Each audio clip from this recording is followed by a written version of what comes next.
রোজা রেখে সহবাস হয়ে গেলে স্বামী ও বউয়ের করণীয় কি জানাবেন? শারীরিক অসুস্থার জন্য বালিশের উপরে সেজদা দেওয়া যাবে কি? কোনো কাজে সফল হতে হলে কিভাবে দোয়া করলে কবুল হওয়ার সম্ভাবনা বেশি? স্বামী চাইলে বউ একাকী অবস্থায় টিপ দিতে পারবে কি না? অজু অবস্থায় বাচ্চাকে দুধ পান করালে কি অজু ভেঙে যাবে? ঋণগ্রস্ত হয়ে ঋণ পরিশোধ না করে কি আত্মীয় স্বজনকে সাহায্য করা যাবে? রোজা অবস্থায় ঠোঁটে ভেজলিন দেওয়া যাবে কিনা? বিবস্ত্র হয়ে গোসল করা যাবে কিনা? মেয়েদের জামাতে নাকি ব্যক্তিগতভাবে নামাজ আদায় করা উত্তম? স্বামী বারবার অনুরোধে চুল কালো করা যাবে কিনা? মহিলাদের ঠোঁটে লিপস্টিক ব্যবহার করা যাবে কিনা? সন্তান হিজড়া না হওয়ার জন্য কি বাবা মায়ের কোনো আমল আছে কোরআন সুন্নাহ? নামাজের মাঝখানে যদি অজু ভেঙে যায় তাহলে কি করতে হবে? জিন কি মানুষকে স্বপ্নে দেখাতে পারে? অজু করতে গিয়ে অন্যের অজুর পানি শরীরে পড়লে কি কোনো রকম সমস্যা আছে? পবিত্রতার ব্যাপারে শয়তানের ওয়াসওয়াসা থেকে বেঁচে থাকার উপায় কি মহিলাদের জন্য? দুলাভাইকে ভাইয়া বলে ডাকা যাবে কিনা? মহিলারা হায়েজ অবস্থায় আজানের জবাব ও আজানের দোয়া পড়লে কি গুনাহ হবে? অনেক গরিব লোক আছে নামাজ তেমন পড়ে না, এদের দান করলে সওয়াব হবে কিনা? বিনা উযুতে কালিমা সহ ছোট ছোট দোয়া পড়া যাবে কিনা? বর্তমানে সব জায়গায় ফিতনার ছড়াছড়ি, কিভাবে আমরা আমাদের দৃষ্টি হেফাজত করব এবং জবান সংযত করব? আর দেরি না করে আমরা তাহলে শুরু করছি মূল পর্ব আমাদের প্রশ্নোত্তরের। রত্না আফরোজ আপনি জানতে চেয়েছেন শারীরিক অসুস্থতার জন্য বালিশের উপরে সেজদা দেওয়া যাবে কিনা? বালিশের উপরে কেন সেজদা দিতে যাবেন? আপনি রুকু সেজদা যদি স্বাভাবিকভাবে দিতে না পারেন তাহলে ইশারা করে দিলেই হবে। বালিশ বা কোনো কিছুর উপরে সেজদা দেওয়ার বিশেষ কোনো কারণ নাই। আপনি ভূমিতে, জমিনে, ফ্লোরে সেজদা যদি দেওয়ার মতো অবস্থা না থাকে, চোখের সমস্যা বা অন্য কোনো অসুবিধা, অপারেশন ইত্যাদি হয়ে থাকে, তাহলে আপনি ইশারায় রুকু করবেন আর ইশারায় সেজদা করবেন। যতটুকু সম্ভব সেজদা নিয়তে উপর হবেন এবং সেটা সেজদা হিসাবে গণ্য হবে ইনশাআল্লাহ তাআলা। নোমান আব্দুল্লাহ জানতে চেয়েছেন কোনো কাজে সফল হতে হলে কিভাবে দোয়া করলে কবুল হওয়ার সম্ভাবনা বেশি? দোয়া কবুলের জন্য দোয়া কবুল শর্ত পূরণ করতে হবে, হালাল ভক্ষণ করতে হবে, এরপরে ইসমে আজম পড়ে দোয়া করলে দোয়া কবুল হয়। আরও কিছু দোয়া আছে, দোয়া ইউনুস পড়ে দোয়া করলে দোয়া কবুল হয়। ইসমে আজম সম্পর্কে অনেক ইমামগণ বলেছেন, অনেক ওলামা ইকরাম বলেছেন আল্লাহ এই শব্দটি আল্লাহর বড় ইসমে আজম বা মহান নাম। অতএব আল্লাহ বলে ডেকে ডেকে আল্লাহর কাছে দোয়া করলে দোয়া কবুল হয়। ইয়াদ আল জালাল ওয়াল ইকরাম বলে আল্লাহর কাছে দোয়া করলে দোয়া কবুল হয়। ইসমে আজম সম্পর্কে সবচেয়ে বিশুদ্ধ বর্ণনা হলো ইবনে হাজার আসকালানি রাহমাতুল্লাহ ফাতুল বারীতে বলেছেন যে কেউ যদি এরকম দোয়া করে আল্লাহর কাছে, আল্লাহুম্মা ইন্নী আসআলুকা বিআন্নী আশহাদু আন্নাকা আনতাল্লাহ লা ইলাহা ইল্লা আনত আল আহাদুস সামাদ আল্লাযী লাম ইয়ালিদ ওয়া লাম ইউলাদ ওয়া লাম ইয়াকুল লাহু কুফুয়ান আহাদ। এটা হলো ইসমে আজম। নবী সাল্লাল্লাহু আলাইহি ওয়াসাল্লাম বলেছেন, তিরমিজিতে হাদিসটি বর্ণিত বিশুদ্ধভাবে, এবং ইবনে হাজার আসকালানি বলেছেন ইসমে আজম সম্পর্কিত সবচেয়ে বিশুদ্ধ হাদিস এটি। অর্থাৎ যদি কেউ এই বাক্যগুলো পড়ে আল্লাহর কাছে কিছু চায়, নবী সাল্লাল্লাহু আলাইহি ওয়াসাল্লাম বলেছেন অবশ্যই আল্লাহ তাআলা সেই চাওয়া পূরণ করেন। অথবা আপনি সেভাবে দোয়া করতে পারেন আল্লাহর কাছে। আলী আইডি থেকে জানতে চেয়েছেন স্বামী চাইলে বউ একাকী অবস্থায় টিপ দিতে পারবে কি না? পারবে, কোনো অসুবিধা নেই। নাদিয়া নওশিন জানতে চেয়েছেন অজু অবস্থায় বাচ্চাকে দুধ পান করালে কি অজু ভেঙে যাবে? দুধ পান করালে অজু ভাঙবে না বোন। রাফেয়া সুমাইয়া অনামিকা জানতে চেয়েছেন ঋণগ্রস্ত হয়ে ঋণ পরিশোধ না করে কি আত্মীয় স্বজনকে সাহায্য করা যাবে? ঋণটা যদি সিস্টেমিক্যাল ঋণ হয়, যেটা আপনি কিস্তিতে পরিশোধ করছেন, পাওনাদারের কোনো প্রেশার নাই, তাহলে সেক্ষেত্রে সে ঋণ থাকা অবস্থায় আপনি দান সদকা করতে পারেন, কিন্তু অবশ্যই ঋণ পরিশোধ করা সদকা করার চাইতে উত্তম এবং ভালো। সাগরিকা ইয়াসমিন আপনি আইডি থেকে জানতে চেয়েছেন রোজা অবস্থায় ঠোঁটে ভেজলিন দেওয়া যাবে কিনা? যদি ঠোঁট ফেটে আপনার জন্য কষ্টের কারণ হয় তাহলে দিতে পারেন, তবে খুব বেশি দিবেন না যে থুতুর সাথে এটা পেটে যায়। হালকা শুধুমাত্র প্রলেপ দিতে পারেন যদি ঠোঁট ফেটে যায় বা কষ্ট হয় সেক্ষেত্রে। আর যেহেতু এটা পেটে যেতে পারে এই আশঙ্কা আছে, সেজন্য একান্ত প্রয়োজন না হলে না দেয়াই উচিত এবং উত্তম। বিবস্ত্র হয়ে গোসল করা যাবে কি না এমনি বিলাল মোল্লা জানতে চেয়েছেন। না ভাই, বিবস্ত্র হয়ে গোসল করা উচিত না। একজন মুসলিমের জন্য বিবস্ত্র হয়ে গোসল করা এটা নির্লজ্জতা। আর কেউ দেখুক আর না দেখুক, আল্লাহ রাব্বুল আলামিন তাকে দেখছেন। জাস্ট এই বিষয়টিকে মাথায় রেখে অন্তত তার বিবস্ত্র হয়ে গোসল করা থেকে বেঁচে থাকা উচিত। মেয়েদের জামাতে নাকি ব্যক্তিগতভাবে নামাজ আদায় করা উত্তম? শেলি চৌধুরী জানতে চেয়েছেন একাকী নামাজ পড়া মেয়েদের জন্য উত্তম। কোনো কারণে মেয়েরা নিজেরা অথবা বাসায় তারা যদি এই জামাতের সাথে নামাজ আদায় করেন সেটাও জায়েজ রয়েছে। স্বামী বারবার অনুরোধে চুল কালো করা যাবে কি না লুৎফুল করিম জানতে চেয়েছেন। স্বামীর অনুরোধে চুল কালো করা যাবে না। আল্লাহ রাব্বুল আলামিন যেটিকে নিষেধ করেছেন সেটি অন্য কারোর নির্দেশের কারণে করা যাবে না। লা তাআতা লিমাখলুকিন ফি মাসিয়াতিল খালিকি। সৃষ্টিকর্তার নির্দেশকে লঙ্ঘন করে কোনো সৃষ্টির নির্দেশ মানা যাবে না। যেহেতু নবী সাল্লাল্লাহু আলাইহি ওয়াসাল্লাম বলেছেন ওয়াজান্নাবুস সাওয়াদ, কালো বাদ দিয়ে অন্য কোনো কালার করো, অতএব সেটাকে মাথায় রেখে স্বামী নির্দেশকে সসম্মানে ফিরিয়ে দিতে হবে। আশিক রনি আপনি জানতে চেয়েছেন মহিলাদের ঠোঁটে লিপস্টিক ব্যবহার করা যাবে কি না? দেখুন, মহিলাদের ঠোঁটে যদি লিপস্টিক ব্যবহার করা হয় এবং সেটা সৌন্দর্যের জন্য করা হয়, নিজের স্বামী শুধুমাত্র দেখেন, বাহিরে প্রদর্শিত না হয়, তাহলে সেক্ষেত্রে অসুবিধা নেই। কিন্তু যদি এমন হয় যে সেটা অন্যদের মধ্যে প্রদর্শন করা হয় এবং অন্যরা দেখে, তাহলে সেক্ষেত্রে সেটি নিষিদ্ধের আওতায় পড়বে। মারজান ইসলাম জানতেছেন, সন্তান হিজড়া না হওয়ার জন্য কি বাবা মায়ের কোনো আমল আছে? কোরআন সুন্নাহ বিশেষ কোনো আমল নেই, তবে হ্যাঁ, সন্তান যেন নেক হয়, চক্ষু শীতলকারী হয়, সেজন্য আগে থেকে দোয়া করবেন। সূরা ফুরকান আয়াত নম্বর ৭৪ এবং অন্যান্য দোয়াগুলো বেশি বেশি পড়বেন। ইনশাআল্লাহ আল্লাহ তাআলা এমন সন্তান দিবেন যে সন্তান আপনার আমার চোখকে জুড়াবে। খানম স্বপ্না, নামাজের মাঝখানে যদি অজু ভেঙে যায় তাহলে কি করতে হবে? অজু করে এসে যে জায়গা থেকে ভেঙেছেন সেখান থেকে কন্টিনিউ করবেন, যদি মাঝখানে কথা না বলে থাকেন, অন্য কোনো কাজ করে না থাকেন। ফারজানা ইসলাম জানতে চাইছেন, জিন কি মানুষকে স্বপ্নে দেখাতে পারে? না, জিন মানুষকে স্বপ্ন দেখাতে পারে না, তবে হ্যাঁ, জিন মানুষের মধ্যে প্রভাব বিস্তার করতে পারে এবং দুষ্ট জিন বা শয়তান যারা, তারা স্বপ্নে মানুষকে আপনার বিভিন্ন বিষয় দিয়ে ভয় দেখাতে পারে।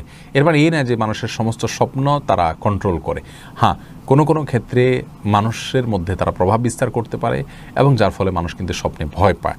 এগুলো শয়তানের তরফ থেকে হয় অনেক সময় এবং হাদিসে এই ধরনের বর্ণনা রয়েছে। সাইফুর রহমান সাহেব জানতে চাচ্ছেন, অজু করতে গিয়ে অন্যের অজুর পানি শরীরে পড়লে কি কোনো রকম সমস্যা আছে? না, কোনো অসুবিধা নেই, অজুর পানি নাপাক নয়। মিফতাহুল জান্নাত কৃপা, আপনি জানতে চাচ্ছেন দুলাভাইকে ভাইয়া বলে ডাকা যাবে কিনা? বলা যাবে, কোনো অসুবিধা নেই, কিন্তু অতিরিক্ত মধুরতা ডাকের ভিতরে থাকা ফিতনার কারণ যেন না হয় সে বিষয়টি মাথায় রাখতে হবে।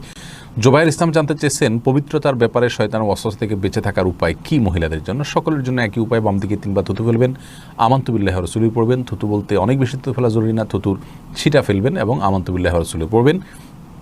এর মাধ্যমে ইনশাআল্লাহ ওয়াসওয়াসা যে শয়তান দিয়ে থাকে ওর ওয়াসওয়াসা থেকে ইনশাআল্লাহ রক্ষা পাবেন। এমরি মাহদি, হাত তাছাড়া সুন্নাহ প্রতিপালন করবেন, 3 বার ধোয়া দরকার, অজুতে 3 বার ধোবেন, গোসলের জন্য যেটুকু দরকার সেটুকু করবেন। এরপরে আর কোনো অঙ্গ শুকনা থাকলো কি থাকলো না সেটার জন্য আপনার কোনো চিন্তা করার প্রয়োজন নেই। বিপ্লবী কলমে আইডি থেকে জানতে চেয়েছেন, মহিলারা হায়েজ অবস্থায় আজানের জবাব ও আজানের দোয়া পড়লে কি গুনাহ হবে? উত্তর হলো না, অবশ্যই গুনাহ হবে না, বরং হায়েজ অবস্থায় এটা করা যাবে। মান্নান রাজু জানতে চেয়েছেন, অনেক গরিব লোক আছে, নামাজ তেমন পড়ে না, এদের দান করলে সওয়াব হবে কিনা? ভাই রাজু, অবশ্যই সওয়াব হবে। আল্লাহ রাব্বুল আলামিন তিনি তাদেরকে রিজিক দিচ্ছেন, আপনি কেন দিতে পারবেন না? অমুসলিমকে পর্যন্ত দান করা যায়, অতএব বেনামাজিকে দান করা যেতে পারে। বিশেষ করে দান করে তার মধ্যে যদি এক ধরনের কৃতজ্ঞতা বোধ তৈরি করতে পারেন এবং তাকে যদি এর মাধ্যমে দাওয়া পেশ করেন নামাজের প্রতি, তাহলে সেটা আরও বেশি প্রশংসনীয় কাজ হবে ইনশাআল্লাহ। নামাজের সময় ছোট বাচ্চা খেলনা নিয়ে জায়নামাজের উপর বসে থাকে, কোলের কাছে সেজদা দেওয়ার জায়গা থাকে না, তখন করণীয় কি? তখন করণীয় হলো, আপনি সালাতরত অবস্থায় বাচ্চাকে ধরে আস্তে করে ডানে বামে কোথাও সরিয়ে দিয়ে আপনি সিজদার জায়গা করে নেবেন, যাতে আমলে কাসির না হয়। অর্থাৎ এত বেশি নড়াচড়া করলেন যে আপনি নামাজে আছেন কিনা কেউ দেখে সন্দেহের মধ্যে পড়ে যায়, এতটুকু যেন না হয়। শুধুমাত্র হালকা আলতো করে বাচ্চাটাকে ধরে একটু সরিয়ে দিয়ে আপনি সিজদা করলেন, রুকু করলেন, এটা করবেন। আর যদি এটাও কঠিন হয়ে যায়, তাহলে নিজে যদি সরার জায়গা থাকে, একটু পেছনে, একটু সামনে, একটু ডানে বামে, তাহলে সরে গিয়ে সিজদা করুন, অথবা যে কোনোভাবে জড়সড় হয়ে আপনাকে সিজদার যে শর্তগুলো আছে 7টি অঙ্গের উপরে সিজদা করা, সেটি আপনাকে করতে হবে যে কোনো মূল্যে। খানম স্বপ্না, আপনি জানতে চেয়েছেন, কিছু কিছু আমল আছে যা 3, 5, 7, 8, 33, 100 বার পড়তে হয়। প্রশ্ন হলো, এই নির্দিষ্ট সংখ্যক বার পড়তে গেলে যদি বেশি পড়া হয়ে যায় তাহলে সওয়াব পাওয়া যাবে কি না? বোন স্বপ্না, ইসলামে কোনো কিছুর যদি সংখ্যা বেঁধে দেওয়া হয়, আমাদের প্রিয় নবী সাল্লাল্লাহু আলাইহি সাল্লাম যদি কোনো কিছু নির্দিষ্ট সংখ্যায় বলে দেন, তাহলে সেই সংখ্যার একটা বিশেষ তাৎপর্য অবশ্যই থাকে। তাৎপর্য না থাকলে তিনি বলতেন না। মা ইয়ানতিকু মিনাল আনিল হাওয়া ইন হুয়া ইল্লা ওয়াহয়ুন ইউহা, রাসূল সাল্লাল্লাহু আলাইহি সাল্লাম যাই বলেন সেটা আল্লাহর পক্ষ থেকে ওয়াহি হিসাবে আসে, জিবরিল যা বলেন ওয়াহি হিসাবে আসে। অতএব 3 বার 7 বার বলার তাৎপর্য অবশ্যই আছে, এজন্য সেই সংখ্যাটা ঠিক রাখার চেষ্টা করতে হবে। এমন না যে আমি অনেক পড়লাম, এর ভিতরে 3 তো আছেই, তাহলে সেক্ষেত্রে সে মর্যাদা আমি লাভ করব না। তবে হ্যাঁ, কখনও পড়তে গিয়ে 1-2 বার বেশি হয়ে গেছে বলে মনে হচ্ছে, তাহলে সেক্ষেত্রে অসুবিধা নেই। সন্দেহ হচ্ছে ঠিক হচ্ছে কিনা, তাহলে সন্দেহ দূর করবার জন্য যতবার পড়লে সন্দেহ দূর হয়ে যায় ততবার পড়লাম, এটা ঠিক আছে। কিন্তু নিয়মিত এরকম ওই সংখ্যাটাকে লক্ষ্য না করে আপনি প্রচুর পরিমাণ পড়লেন, সেটা উচিত নয়, বরং ওই নির্দিষ্ট সংখ্যা ফিল আপ করা উচিত। এরপরে আপনার চাইলে সে দোয়াটা আরও কম বেশ পড়েন, সেটাতে কোনো কিছু আসে যায় না। মালা খাতুন, আপনি জানতে চেয়েছেন, বিনা উজুতে কালিমা সহ ছোটো ছোটো দোয়া পড়া যাবে কি না? উত্তর হলো অবশ্যই পড়া যাবে। কালিমা এবং ছোটো ছোটো দোয়া এগুলো পাঠ করবার জন্য, দুরূদ পাঠ করবার জন্য এমনকি মুখস্থ কোরআন তেলাওয়াত করবার জন্য অজুর কোনো প্রয়োজন নেই। কোরআনে কারীম শুধু স্পর্শ করে যখন আপনি তেলাওয়াত করবেন বা স্পর্শ করবেন তখন আপনাকে উজু করতে হবে। এছাড়া মুখস্থ তেলাওয়াতের জন্য উজুর প্রয়োজন নাই, দুরূদ পড়তে উজুর প্রয়োজন নাই, দোয়া পড়বেন উজুর প্রয়োজন নাই, কালিমা পড়ছেন তখন অজুর প্রয়োজন নেই। তবে হ্যাঁ, অজু অবস্থা যদি থাকতে পারেন, সে অবস্থা ভালো কাজগুলো করতে পারেন, সেটা অবশ্যই প্রশংসনীয়। রোজা রেখে সহবাস হয়ে গেলে স্বামী ও বউয়ের করণীয় কি জানাবেন? আল্লাহ মাফ করুন, এরকম যদি হয় তাহলে সেক্ষেত্রে উভয়কে যে রোজা ভেঙেছেন তার জন্য একটা রোজা রাখতে হবে, আরও কাফারা স্বরূপ 60টা রোজা টানা রাখতে হবে নির্বিচ্ছিন্নভাবে। মাঝখানে কোনো প্রকার বিচ্ছিন্নতা হয়ে গেলে আবার শুরু থেকে রাখা শুরু করতে হবে। আর যদি সেরকম তৌফিক তাদের না হয় তাহলে 60 জন মিসকিনকে তারা খাবার খাওয়াতে হবে, অর্থাৎ এক একজনে 60 জন করে, দুজনে 120 জন মিসকিনকে খাদ্য দিতে হবে যদি কখনো রোজা ভাঙা হয়ে যায় সবাসের মাধ্যমে। আল্লাহ তাআলা মাফ করুন। রাশেদুল করিম আপনি জানতে চেয়েছেন, বর্তমানে সব জায়গায় ফিতনার ছড়াছড়ি, কিভাবে আমরা আমাদের দৃষ্টি হেফাজত করব এবং জবান সংযত করব, এ বিষয়ে আমাদের উদ্দেশ্যে কিছু আলোচনা করবেন। ভাই রাশেদ, খুবই গুরুত্বপূর্ণ একটি বিষয়। এ যুগে মহামারীর আকার ধারণ করেছে চোখের গুনাহ এবং মুখের গুনাহ। আমরা জবান কন্ট্রোল করতে পারি না, গীবত, শেকায়েত, পরনিন্দা, মিথ্যা অথবা মুখের যত প্রকার গুনাহ আছে সেগুলো আমরা করে ফেলি অবচেতন মনে, ইচ্ছায় অনিচ্ছায়, প্রয়োজনে অপ্রয়োজনে। ঠিক একইভাবে চোখের যে জেনা, এটা অনলাইনে অফলাইনে আমরা অহরহ করে চলেছি এবং এটা থেকে বাঁচার পথ খুঁজে পাচ্ছি না। বিশেষ করে কলেজ বিশ্ববিদ্যালয়ে যারা পড়াশোনা করছেন তাদের জন্য এই চোখের গুনাহ থেকে বেঁচে থাকাটা আরও কঠিন হয়ে পড়েছে। আমরা 3টি পরামর্শ দিব ইনশাআল্লাহ বিদিনিল্লাহ, সেগুলো অনুসরণ করলে, অবলম্বন করলে আল্লাহ রাব্বুল আলামিন এই গুনাহগুলো থেকে বেঁচে থাকা আমাদের জন্য সহজ করে দিবেন। তার প্রথমটি হলো গুনাহের পরিবেশ থেকে দূরে থাকা। যে পরিবেশে আপনার জন্য চোখের গুনাহ থেকে বেঁচে থাকা কঠিন হবে, সে পরিবেশ থেকে নিজেকে দূরে রাখতে হবে, সেটা যে কোনো মূল্যে। কারণ এখানে আমার জান্নাত এবং জাহান্নামের হিসেবের ব্যাপার। অতএব যে গুনাহ আমি অহরহ করতে বাধ্য হব, সেই গুনাহ থেকে বাঁচার জন্য প্রয়োজনে যে কোনো ত্যাগ আমাকে করার জন্য প্রস্তুত থাকতে হবে। কেউ যদি কোনো সোশ্যাল মিডিয়াতে অ্যাক্টিভ থাকেন তাহলে তার নিউজ ফিডে যেন বাজে কিছু না আসে, সেজন্য যাদের সঙ্গে পরামর্শ করে সম্ভব সর্বোচ্চ ব্যবস্থা গ্রহণ করতে হবে যেন বাজে কোনো কিছু না আসে। তারপরেও যদি সেটা নিয়ন্ত্রণ করা না যায় অথবা নিজেকে নিয়ন্ত্রণ করা না যায়, তাহলে প্রয়োজনে সেই অ্যাপ ব্যবহার করা বন্ধ করে দিতে হবে এবং এভাবে গুনাহের পরিবেশ থেকে দূরে থাকতে হবে। আল্লাহ রাব্বুল আলামিন বলেছেন, লা তাকরাবুজ জিনা, তোমরা ওয়ালা তাকরাবুজ জিনা, জিনার কাছেও যেও না। জিনা এমন একটা অপরাধ যে কাছে গেলেই পতিত হয়ে যায়। এজন্য আগে থেকে বাঁধ দেওয়ার ব্যবস্থা করার জন্য শিক্ষা ইসলাম আমাদেরকে দিয়েছে। সেজন্য আমরা চেষ্টা করব যথাসম্ভব আগে থেকে চোখের গুনাহ থেকে বাঁচার জন্য পরিবেশ যেখানে থাকবে মিশ্রিত পরিবেশ, সেটা থেকে দূরে থাকা। প্রয়োজনে যত বড় ত্যাগ করতে হয় তার জন্য সেটিই করতে হবে। দ্বিতীয়ত হলো যে যদি পরিবেশ থেকে কোনোভাবেই দূরে সরা সম্ভব না হয়, তাহলে সেক্ষেত্রে তাকওয়ার যে চার্জ সেটাকে বাড়িয়ে দিতে হবে।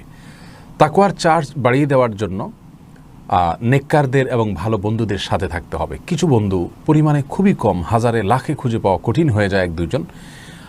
এ ধরনের নেককার বন্ধুদেরকে খুঁজে বের করা, নেককার মানুষদেরকে খুঁজে বের করা, যাদের সঙ্গে থাকলে আল্লাহর ভয়ের কথা বলা হয়, গুনাহ থেকে বাঁচার জন্য যারা কম্পিটিশন করতে থাকে, যারা নিজের সঙ্গে সংগ্রাম লড়াই চালাতে থাকেন, এরকম নেককার মানুষদের সঙ্গে যখন থাকবেন, তাকওয়ার গল্পগুলো শুনবেন, তাকওয়ার কথাগুলোর বিনিময় হবে, তখন আপনার ভেতরে তাকওয়ার চার্জ হতে থাকবে। এই জন্য আল্লাহ রাব্বুল আলামিন বলেছেন, ইয়া আইয়ুহাল্লাযীনা আমানু তাকুল্লাহ ওয়া কুনু মা'আস সাদিকিন, হে ঈমানদাররা, তোমরা তাকওয়া অবলম্বন করো, আল্লাহকে ভয় করো এবং সাদিক এবং সত্যবাদী খাঁটি আল্লাহর বান্দাদের সাথে তোমরা থাকো।